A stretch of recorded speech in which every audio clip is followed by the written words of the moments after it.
प्रकाश की गति से ज्यादा तेज जाने का एक और तरीका है स्पेस और टाइम के ताने बाने में एक सुराख कर देना। इसे कहते हैं एक वर्म होल। एक वर्म होल एक थियोरेटिकल टनल होती है, स्पेस टाइम से होकर गुजरने वाला एक रास्ता जो दो दूर दराज बिंदुओं को जोड़ता है। ये स्पेस टाइम को मोड़ने वाले मास के जबरदस्त जमावों से उत्पन्न होता है। आप एलिस के लुकिंग ग्लास की कल्पना कीजिए। आप अपना हाथ इस लुकिंग ग्लास में डालिए और आपका हाथ गैलेक्सी के दूसरी तरफ पहुंच जाएगा। अगर हमारा स्पेसक्राफ्ट इस कॉस्मिक शॉर्टकट में दाखिल हो सके तो हम पलक झपकते ही हजारों प्रकाश वर्ष का फासला तय कर सकते हैं। बस दिक्कत यह है कि एस्ट्रोनॉमर्स ने कभी इस शॉर्टकट को देखा नहीं है और ऐसा कोई रास्ता बनाने की कोशिश करना घातक होगा। वर्म होल के किसी भी छोर पर एक टनल बनाने के लिए स्पेस को मोड़ने के वास्ते आपको ढेर सारा मास पैदा करना होगा, लेकिन मास अपनी तरफ खींचता है। और हम ये साबित कर सकते हैं कि अगर सिर्फ सामान्य मास हो तो वर्म होल के दोनों छोर वर्म होल से होकर गुजरने में लगने वाले समय से भी कम वक्त में एक ब्लैक होल बनाने के लिए कोलैप्स कर जाएंगे। मुझे नहीं लगता कि आने जाने के रास्ते के रूप में वर्म होल कभी कामयाब होंगे, लेकिन एक बात है, जो लोग ये कहते हैं कि विज्ञान में फला चीज नहीं हो सकती, वो गलत साबित होते हैं। तो मैं ऐसा नहीं कहूंगा।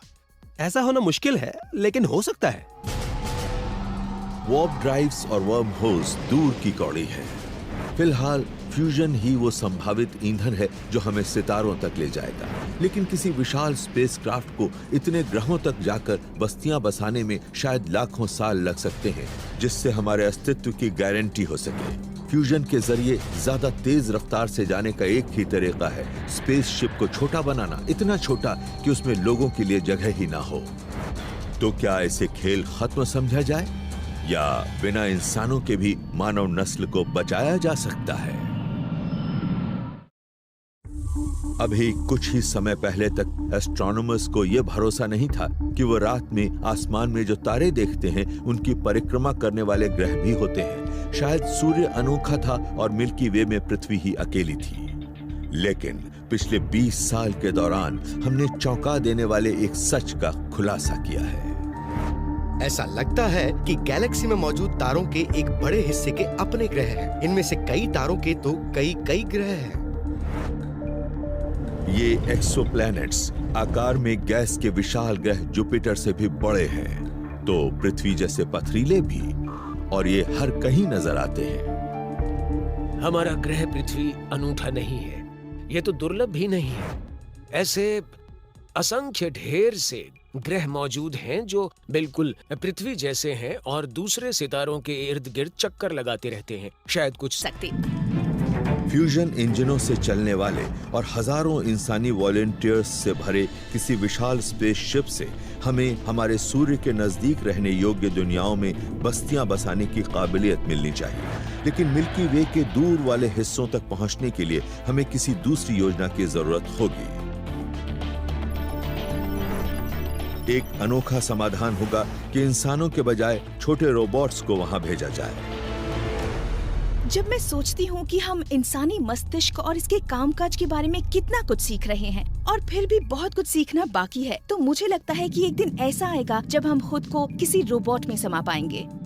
आप कहेंगे ये तो बहुत बुरा होगा क्योंकि हम उन ग्रहों पर इंसानों को पहुंचाना चाहते हैं। तो अगर आप वाकई साइंस फिक्शन जैसा कुछ सोचना चाहते हैं तो क्यों न एक ऐसी मशीन को वहाँ ले जाएं जो वहाँ इंसान बना सके।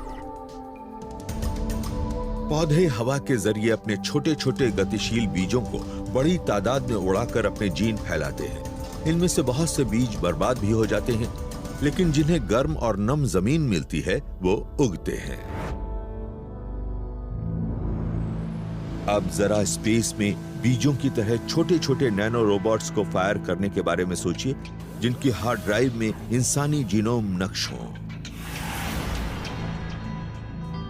अगर वो किसी ऐसे नम और गर्म ग्रह के वायुमंडल में पहुंचते हैं जो इंसानों के लिए उपयुक्त हों, तो वो पनप जाएंगे। उन्हें उस ग्रह पर जो चीजें मिलेंगी उनसे वो आशियाने बनाएंगे और किसी तरह उनके अंदर रहने के लिए इंसानों को भी पैदा कर देंगे। हो सकता है कि हम हजारों नैनोशिप्स को या लाखों नैनोशिप्स को बीजों की तरह एक नजदीकी तारे तक इस उम्मीद में भेजें कि उनमें से कुछ तो अपनी मंजिल तक पहुंच ही जाएंगे।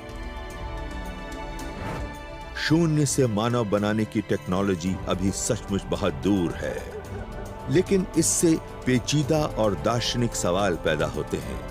हम सिर्फ इंसानों को क्यों बचाएं? पृथ्वी पर तो 80,70,000 अन्य प्रजातियां भी मौजूद हैं। उन्हें क्यों नहीं बचाना चाहिए? अगर हम पृथ्वी पर मौजूद सभी जीवों को नहीं भेज सकते, तो दूर दराज दुनियाओं तक क्यों न सिर्फ बैक्टीरिया को भेजकर बाकी काम विकास प्रक्रिया को करने दिया जाए? और किसे पता है, हो सकता है कोई परग्रही प्रजाति पृथ्वी पर पहले ही ऐसा कर चुकी हो। शायद आपके अहाते में किसी दूर दराज स्टार सिस्टम से एक नैनोशिप तशरीफ ला चुका हो और आपको पता ही ना हो। खैर, हम कहीं भी पहुंचे, हम कुछ भी बने, ये समय अपने अस्तित्व से जुड़ी योजनाएं बनाना शुरू करने का है। इंसान की कल्पना हमें सचमुच कुछ हैरत अंगेज रास्तों पर ले जा रही है और शायद इनके जरिए हम कामयाब इंटरस्टेलर यात्रा का कोई तरीका ढूंढ सकें। कई मायनों में हमारा भाग्य हमारे अपने हाथों में है। हम डायनासोर नहीं हैं, हमारा एक स्पेस प्रोग्राम है, हम स्मार्ट हैं। अगर हम दूसरे ग्रहों पर बस्तियां बसा लेते हैं तो पृथ्वी का सफाया होने के बावजूद इंसानी नस्ल बच जाएगी। इस नजरिए से हमारा भविष्य, बहुत दूर तक का हमारा भविष्य